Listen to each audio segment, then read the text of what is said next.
Assalamualaikum warahmatullahi wabarakatuh. Sebelumnya, kami mengucapkan terima kasih kepada dosen pengampu mata kuliah pengantar akuntansi sektor publik, kepada yang terhormat Ibu Nurjanah Abdi Aziz SEMAK, dan juga kepada teman-teman semua yang kami banggakan. Saya Banyu Hikmah bersama anggota kelompok 6 pengantar akuntansi sektor publik kelas E akuntansi 2023, yaitu Sri Wulansari, Sinta Supriyanti, Salma Amalia Putri, dan Nisa Maulida akan mempresentasikan tentang analisis kesesuaian potensi fraud dan pengelolaan keuangan sektor publik, studi kasus pada pemerintah Kota Tasikmalaya tahun anggaran 2023.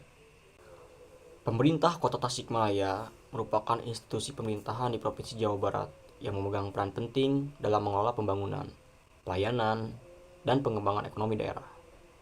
Kota Tasikmalaya dikenal sebagai pusat perdagangan, industri kecil, dan pariwisata, serta memiliki potensi besar untuk pengembangan sektor-sektor tersebut. Pemerintah Kota Tasikmalaya bertanggung jawab dalam pengelolaan sumber daya daerah untuk meningkatkan kesejahteraan masyarakat serta mendorong pertumbuhan ekonomi yang inklusif. Dalam hal keuangan, pemerintah Kota Tasikmalaya mengelola anggarannya melalui Anggaran Pendapatan dan Belanja Daerah atau APBD yang bersumber dari pendapatan asli daerah atau PAD, dana alokasi umum atau DAU, serta dana alokasi khusus atau DAK yang bersumber dari pemerintah pusat. Daerah yang mampu membiayai kegiatan pemerintahan, pembangunan, serta memberikan pelayanan berkualitas dengan mengandalkan PAD menunjukkan kemandirian secara finansial. Meskipun PAD Kota Tasikmalaya terus meningkat melalui optimalisasi pajak dan retribusi daerah, pemerintah kota masih sangat bergantung pada dana transfer dari pusat untuk membiayai pembangunan, baik itu infrastruktur dan pelayanan. Walaupun PAD terus tumbuh, pendapatan tersebut belum mencukupi untuk memenuhi seluruh kebutuhan pembangunan. Oleh karena itu, pengelolaan anggaran yang efektif menjadi tantangan utama, terutama dalam memastikan bahwa belanja dan pembiayaan daerah dialokasikan dengan tepat untuk mendukung prioritas pembangunan. Secara ekonomi, struktur ekonomi Kota Tasikmalaya didominasi oleh sektor perdagangan, industri kecil dan menengah atau IKM, serta pariwisata. Untuk selanjutnya, saya serahkan kepada presenter pertama yang akan menjelaskan dan menganalisis kesesuaian laporan keuangan pemerintah daerah Kota Tasikmalaya sesuai atau tidak dengan kerangka konseptual PSAP. Kepada Sri Wulansari, saya persilahkan. Terima kasih kepada moderator atas kesempatannya. Di sini saya akan menjelaskan bagian analisis kesesuaian dengan kerangka konseptual PSAP dalam laporan keuangan pemerintahan Kota Tasikmalaya tahun anggaran 2023. Laporan keuangan pemerintah Kota Tasikmalaya menunjukkan bahwa jenis laporan yang disajikan sudah sesuai dengan standar PSAP 01 laporan keuangan, yaitu laporan realisasi anggaran, laporan perubahan saldo anggaran lebih, neraca, laporan operasional, laporan arus kas, dan laporan perubahan ekuitas. Semua komponen-komponen ini terdapat di halaman 15. Laporan-laporan tersebut memberikan gambaran menyeluruh sesuai dengan kerangka PSAP yang berlaku. Laporan keuangan pemerintah Kota Tasikmalaya tahun anggaran 2023 disusun berdasarkan basis akrual, yang berarti pendapatan beban diakui pada saat terjadinya transaksi, terlepas dari kapan kasih terima atau dibayarkan, sesuai dengan amanah dari Pemerintah Nomor 71 tahun 2010 tentang standar akuntansi pemerintah dan Peraturan Menteri Dalam Negeri Nomor 64 tahun 2013 tentang penerapan sistem akuntansi pemerintahan berbasis akrual. Laporan keuangan yang disajikan pemerintah Kota Tasikmalaya dapat dikatakan relevan, tapi kurang andal dan dapat dipahami serta dapat dibandingkan. Yang pertama, andal. Laporan keuangan memberikan informasi yang dibutuhkan oleh pengguna laporan serta para pemangku kepentingan masyarakat umum untuk memahami kondisi dan kinerja pemerintah Kota Tasikmalaya. Akan tetapi, laporan keuangan yang disusun diterbitkan kurang tepat waktu, yang mana pada web Tasikmalaya Go ID diunggah pada bulan Agustus tanggal 19 tahun 2024, yang mana tidak sesuai dengan peraturan tentang penyampaian laporan keuangan berkala entitas atau sektor publik. Yang kedua, relevan. Laporan keuangan disusun berdasarkan standar akuntansi pemerintah SAP dan data yang valid sehingga informasi yang disajikan dapat dipercaya. 3. Dapat dipahami.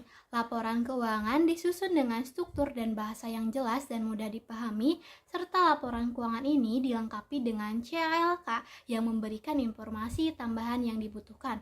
Yang keempat, dapat dibandingkan. Laporan keuangan yang disusun disajikan dengan informatif dan komparatif, yang mana dapat dibandingkan antar periodenya. Selanjutnya, identifikasi ketidakpatuhan atau ketidaksesuaian yang berdampak pada laporan keuangan. Yang pertama, saldo kas di kas daerah yang tidak mencerminkan sisa kas yang ditentukan penggunanya. Ketidaksesuaian atas saldo kas di kas daerah per 31 Desember 2023 sebesar 42.999.000 tidak termasuk sisa kas yang ditentukan penggunanya sebesar 52.396.178.000 yang seharusnya masih tersimpan di kas daerah pada 31 Desember 2023 yang telah digunakan untuk membiayai kegiatan lain yang tidak sesuai ketentuannya. Dampak hal ini menunjukkan bahwa terdapat penggunaan dana yang tidak sesuai dengan ketentuan yang seharusnya masih tersimpan di kas daerah. Yang kedua, pengembangan perumahan yang belum menyerahkan aset SPU sampai dengan tahun 2023 terdapat 222 pengembang perumahan yang belum menyerahkan aset prasarana sarana utilitas umum kepada pemerintah Kota Tasikmalaya. Dampaknya menyebabkan saldo aset tetap tanah per 31 Desember 2023 belum termasuk tanah yang seharusnya diterima oleh pemerintah Kota Tasikmalaya dari pengembang. Laporan ini terdapat pada halaman 93. Selanjutnya, penyaluran dana bergulir Daka Balarea yang tidak sesuai. Terdapat selisih sebesar 2.879.000 antara saldo dana bergulir dan saldo outstanding loan Daka Balarea yang menunjukkan kemungkinan adanya penyaluran dana yang tidak sesuai dengan ketentuan. Dampaknya, hal ini dapat menyebabkan ketidakakuratan dalam pencatatan aset jangka panjang non-permanen. Dampak ketidakpatuhan terhadap kepercayaan publik dan potensi sanksi dari BPK. Dampak terhadap kepercayaan publik yang pertama, hilangnya kepercayaan terhadap transparansi dan akuntabilitas. Yang kedua, melemahnya legitimasi pemerintahan. Yang ketiga, meningkatkan potensi korupsi. Yang keempat, menurunnya partisipasi publik. Sedangkan potensi sanksi BPK memiliki wewenang untuk memberikan rekomendasi perbaikan dan sanksi administrasi jika ditemukan adanya ketidakpatuhan dalam laporan keuangan pemerintah daerah. Hal ini bisa mencakup kewajiban untuk memperbaiki laporan keuangan, tindakan administratif berupa pemberian peringatan, teguran atau sanksi kepada para penanggung jawab atau pelaksana kegiatan. Tindakan administratif juga dapat berupa tindakan koreksi atas penatausahaan keuangan negara atau daerah. Oke, baik. Sebelumnya terima kasih kepada Sri Wulansari. Dan untuk presenter kedua akan membahas tentang potensi fraud dan kesalahan material yang akan dibawakan oleh Sinta Supriyanti. Kepada Sinta Supriyanti saya persilahkan. Jelaskan mengenai potensi PRAUD dan juga kesalahan material pada LKPD Pemerintah Daerah Kota Tasikmalaya, di mana kami menganalisis berdasarkan dari hasil temuan BPK, di mana berdasarkan dari hasil temuan BPK itu ditemukan permasalahan saldo kas di kas daerah yang di mana kas tersebut itu digunakan untuk membiayai kegiatan lain yang tidak sesuai dengan ketentuan. Selain itu, pemerintah daerah Kota Tasikmalaya juga menerima opini wajar tanpa pengecualian selama 8 kali secara berturut-turut.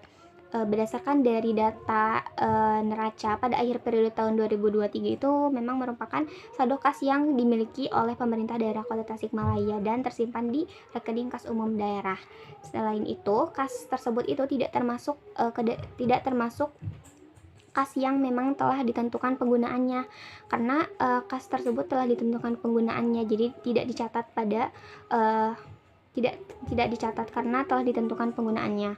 Selain itu, informasi mengenai penggunaan penggunaan kas yang memang telah ditentukan tersebut itu memang dijelaskan secara spesifik ataupun secara rinci di catatan informasi penting lainnya ataupun di catatan atas laporan keuangan. Sedangkan untuk saldo kas di kas daerah yang digunakan untuk membiayai kegiatan lain yang tidak sesuai dengan ketentuan sendiri itu tidak dijelaskan secara spesifik ataupun tidak dijelaskan secara rinci bagaimana kas tersebut itu digunakan. Pada catatan atas laporan keuangan dari permasalahan tersebut juga justru hal tersebut itu dapat berpotensi menimbulkan kerugian pada negara karena dana yang seharusnya itu digunakan untuk membiayai kegiatan tertentu justru malah digunakan untuk kegiatan lain yang tidak sesuai dengan ketentuan. Seharusnya rincian dari kegiatan yang tidak sesuai dengan ketentuan tersebut itu seharusnya itu dapat diungkapkan pada catatan atas laporan keuangan.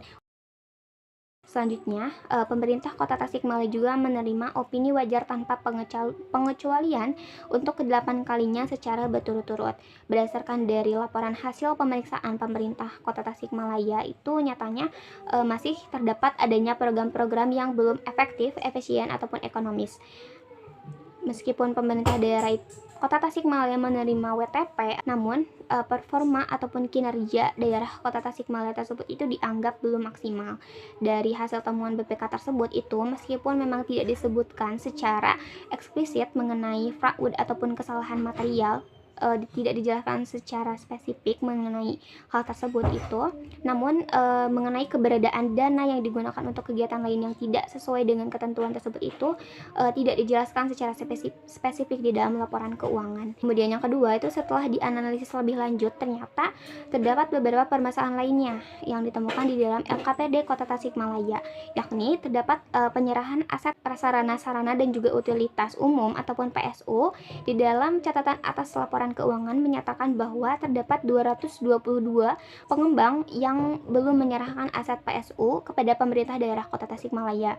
Hal ini menunjukkan bahwa pemerintah Kota Tasikmalaya itu belum berhasil dalam memastikan para pengembang tersebut itu memenuhi kewajibannya.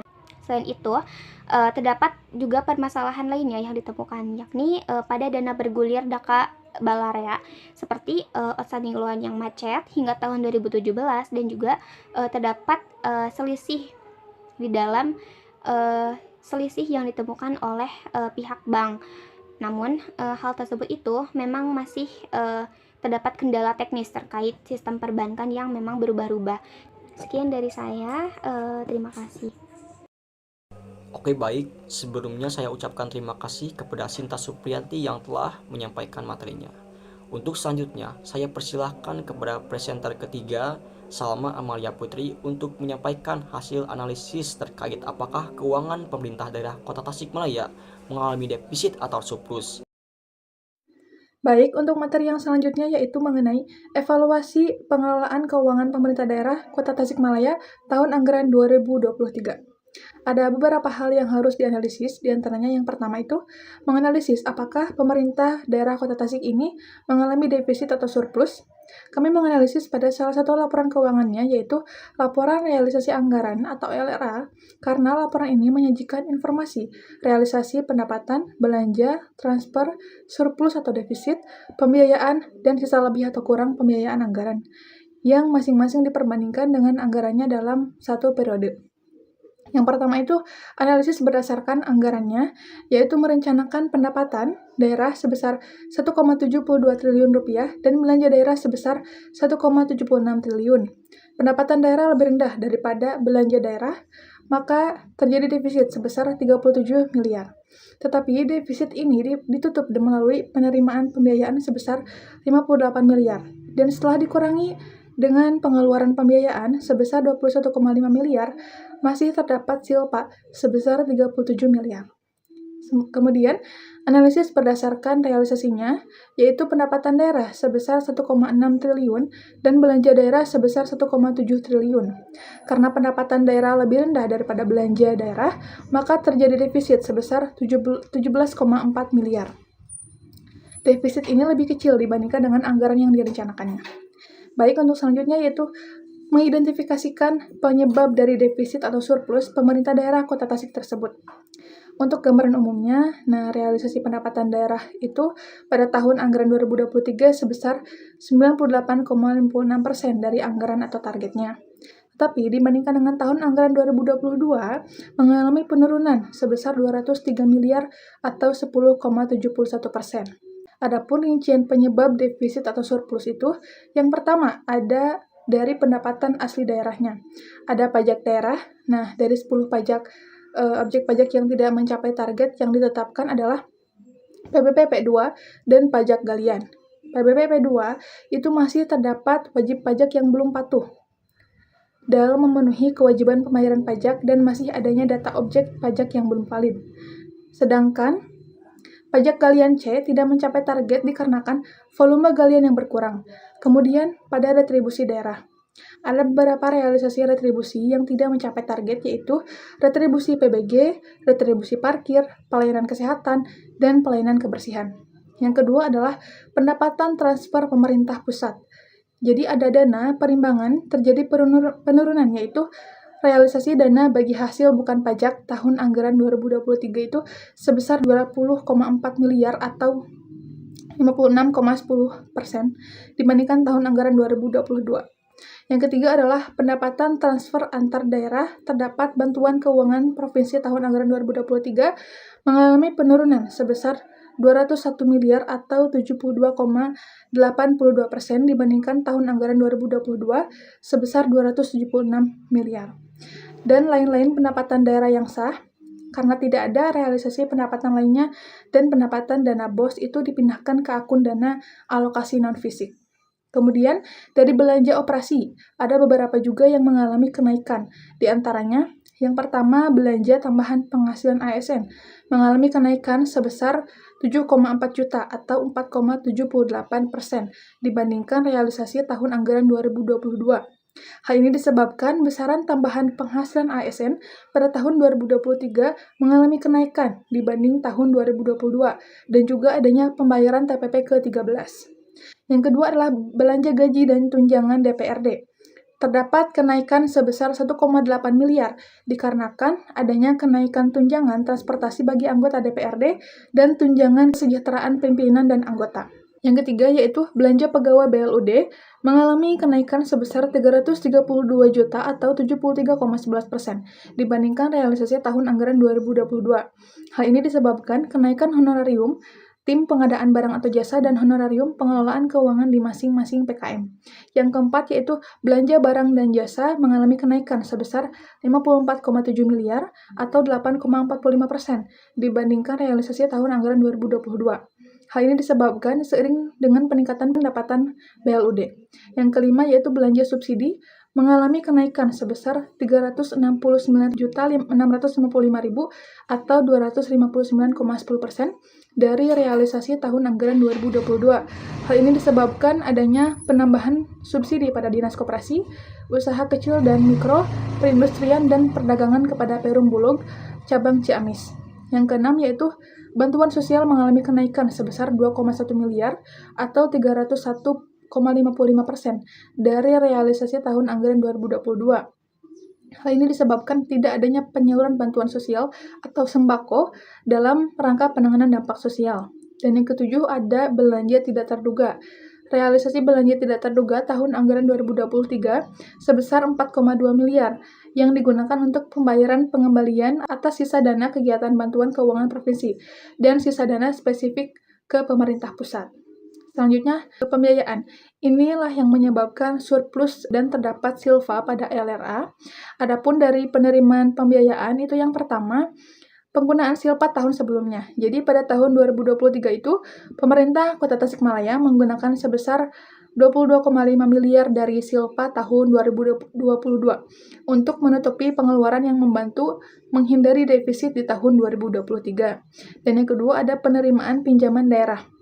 Penerimaan pinjaman sebesar 7,4 miliar yang turut membantu mencegah defisit besar dan menjaga posisi anggaran tetap positif. Untuk selanjutnya, ada rekomendasi meningkatkan efisiensi pengelolaan keuangan pemerintah daerah Kota Tasikmalaya. Untuk yang pertama itu, optimalisasi pendapatan daerah. dengan memperbanyak sumber pendapatan melalui peningkatan efektivitas pemungutan pajak daerah dan retribusi pengembangan sumber pendapatan baru sehingga meningkatkan penerimaan pajak dan juga retribusi. Dan yang kedua ada penguatan sistem pengelolaan pajak dengan cara mengembangkan sistem pemungutan pajak yang berbasis teknologi untuk meningkatkan akurasi, efisiensi, dan transparansi dalam pengumpulan pajak. Penerapan e-government dapat mempermudah wajib pajak dan meningkatkan kepatuhan. Yang ketiga adalah pengendalian belanja secara ketat. Jadi pemerintah harus lebih fokus pada pengeluaran yang berdampak langsung bagi masyarakat, seperti kesehatan, pendidikan, dan infrastruktur, serta mengurangi belanja yang tidak produktif. Rekomendasi yang keempat yaitu pengelolaan belanja modal secara efektif. Jadi, pemerintah daerah Kota Tasikmalaya harus memastikan bahwa belanja modal dialokasikan secara efisien untuk proyek-proyek yang dapat meningkatkan kesejahteraan masyarakat dan mendorong pertumbuhan ekonomi daerahnya. Yang kelima yaitu mengurangi ketergantungan pada utang atau pinjaman. Jadi, pemerintah daerah harus berupaya untuk meminimalkan pinjaman atau utang dalam pembiayaan anggaran daerah agar tidak terlalu bergantung pada dana yang berasal dari utang. Karena ketergantungan pada pembiayaan dari cadangan dan pinjaman jika tidak dikelola dengan baik dapat menyebabkan kesulitan keuangan di masa mendatang. Sekian materi dari saya kembalikan kepada moderator. Terima kasih kepada Salma Amalia Putri yang telah menyampaikan penjelasannya secara detail. Untuk selanjutnya akan dibacakan kesimpulan oleh Nisa Maulida. Kepada Nisa Maulida saya persilahkan. Baik, kesimpulannya adalah pada laporan keuangan pemerintahan Kota Tasikmalaya menunjukkan bahwa jenis laporan yang disajikan sudah sesuai dengan standar PHSP. 01 Laporan keuangan dengan disusun berdasarkan basis akrual. Menurut hasil temuan BPK, laporan keuangan Kota Tasikmalaya terdapat kesalahan tentang keberadaan dana yang digunakan untuk kegiatan lain yang tidak sesuai dengan ketentuan. Meskipun begitu, pemerintah daerah Kota Tasikmalaya memiliki kinerja yang cukup baik dalam mengumpulkan pendapatan daerah yang dapat digunakan secara efektif untuk menutupi defisit. Dengan tingkat realisasi yang cukup baik, pengelola pembiayaan menunjukkan pemerintah mampu menjaga keseimbangan keuangan meskipun masih ada ketergantungan pada pembiayaan untuk menutupi defisit. Baik, sekian dari saya kembalikan kepada moderator. Oke baik, itulah presentasi dari kelompok 6. Semoga apa yang kita sampaikan mampu bermanfaat. Mohon maaf atas segala kesalahan dan kekurangannya. Kami ucapkan terima kasih. Wassalamualaikum warahmatullahi wabarakatuh.